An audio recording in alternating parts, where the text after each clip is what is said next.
Hello, in this presentation we will discuss the discussion question of why don't we record interest at the inception of a loan? Another way this essay question could be asked is just simply, what is interest? What is interest expense? In order to answer this question, we need to consider, how does interest expense happen? How does it accumulate? How is interest used within the recording? And then, of course, how do we record that interest expense and what is going to be the effect on the financial statements? Why this question is a bit of a problem is because the idea of interest, one, can be a bit abstract. And when we first see interest within the recording of a problem, especially within a comprehensive problem, or even with a short answer question, we often see something like a loan. We're going to take the loan out. It's going to be a $10,000 loan. We're going to make so many payments, and the interest rate is going to be 5% or something like that.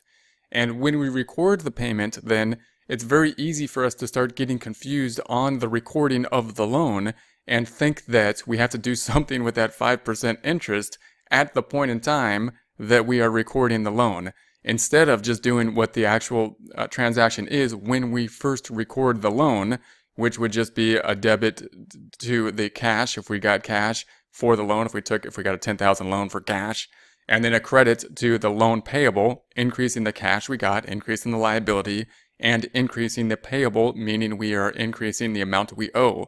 The question then is, well, what do we do with this 5% interest that a problem inevitably gave us within the problem? It's just kind of confusing things. I know it's important. I know we're going to have a 5% interest somewhere.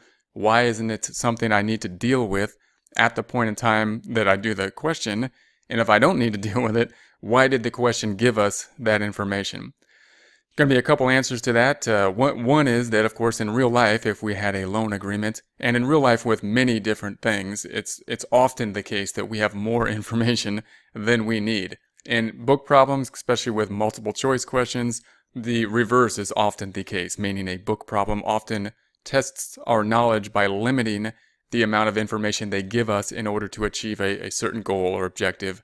And that can really test conceptual concepts well. But in practice, it's often the opposite. It's often that we've got this giant loan agreement with all this stuff on it, and we need to pick and choose those things that are relevant to what we need to deal with. And in that sense, this type of question is good because it's kind of related to real life. If the question is going to give us the full loan terms at the inception of the loan in order to record a journal entry, we don't really need some of the information given. We don't really even need to know at that point in time what the interest rate is. The fact that interest rate is 5% versus 6% versus 10% at the inception of the loan, the journal entry we record when we start the loan process, doesn't make a difference. Now then, to think about what interest is or why that's the case, we got to think about what interest is. Now, I would think of interest kind of as similar to something like rent. Rent is going to be very clear. People have a good idea of what rent is. If we have an office building and we live in it we work in it, basically live in it, we're working in it all the time for a certain period of time, then we're going to have to pay rent on the office building as we consume it, as we use it. So if a month has passed, we pay whatever is due for that month that has passed in accordance to an agreement that we have agreed upon for the rent amount over a period of time. The concept of interest is really the same thing, except that we're borrowing something that I guess is kind of more intangible, more abstract in nature. We're borrowing money. So rather than having the use of something very tangible, very visible, very obvious that we're using, such as a building, we're going to be using something that I guess is less obvious, that's going to be the use of the money. If we got $10,000 and we're using that in order to help us run our business, just like us consuming the use of a space, we're consuming the use of that purchasing power. So we're getting that purchasing power, and that's worth something. We're getting the purchasing power today in order to help generate revenue, and we're paying the rent in order to allow us that purchasing power. That rent is just the interest. So just like if we were going to pay so much a month for the rent on a building, we're going to pay so much on the rent for the money. Now, of course, the rent on money can be a bit more difficult for us to calculate. We might not just say we're just going to pay the interest at $100 or $1,000 a month.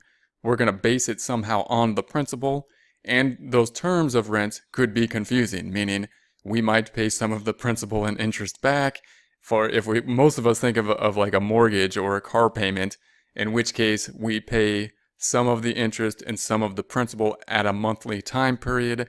And in that type of setup, it can actually be a little bit confusing what interest is versus what principal is, because we're paying off a little bit of each as we go.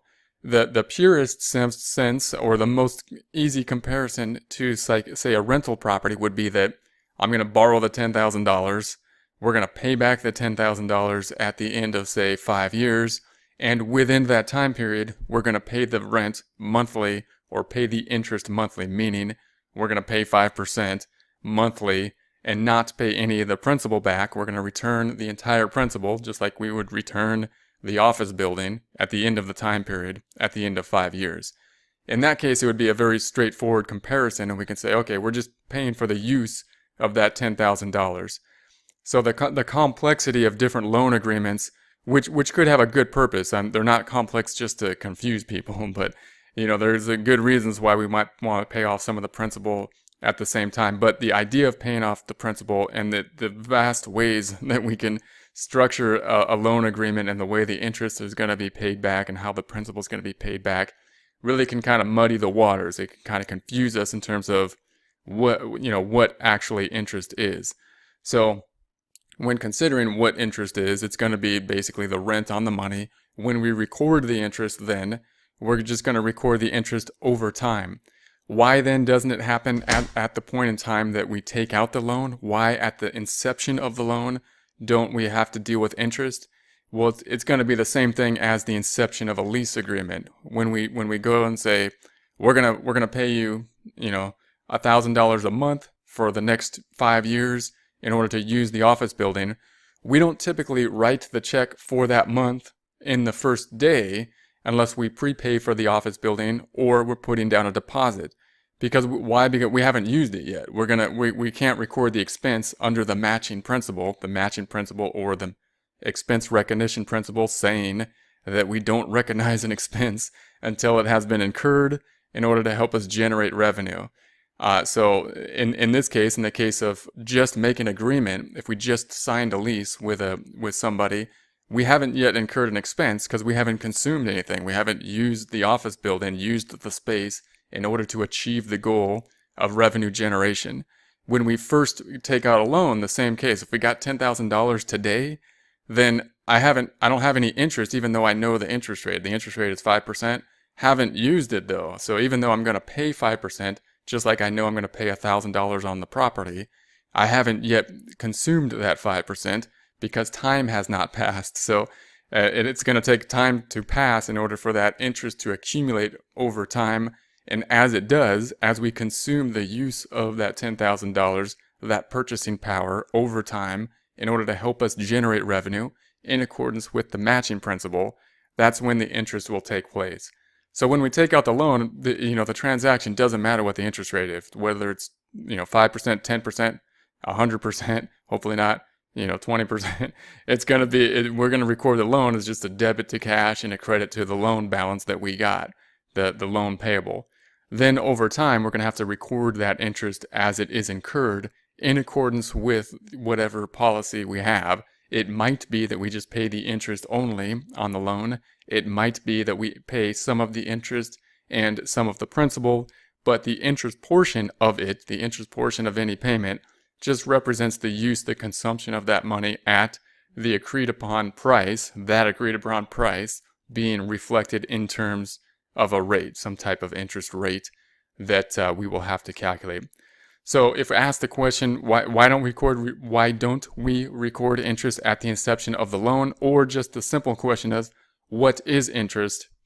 I would then break it down in that format in terms of defining, what is interest, how do we use interest, and why is it used? We have interest basically to record the expense related to the consumption of the value of money in a similar way as to when we consume or rent the value of a property.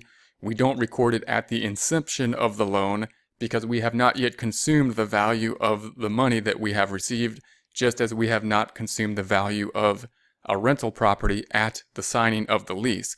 We record the interest expense reflecting the consumption of the use or purchasing value of that money as it has been used or purchased as time passes, where we are consuming that purchasing power in the future, recording interest expense in the point in time that it has been incurred in order to help us generate revenue in accordance with the matching or expense recognition principle.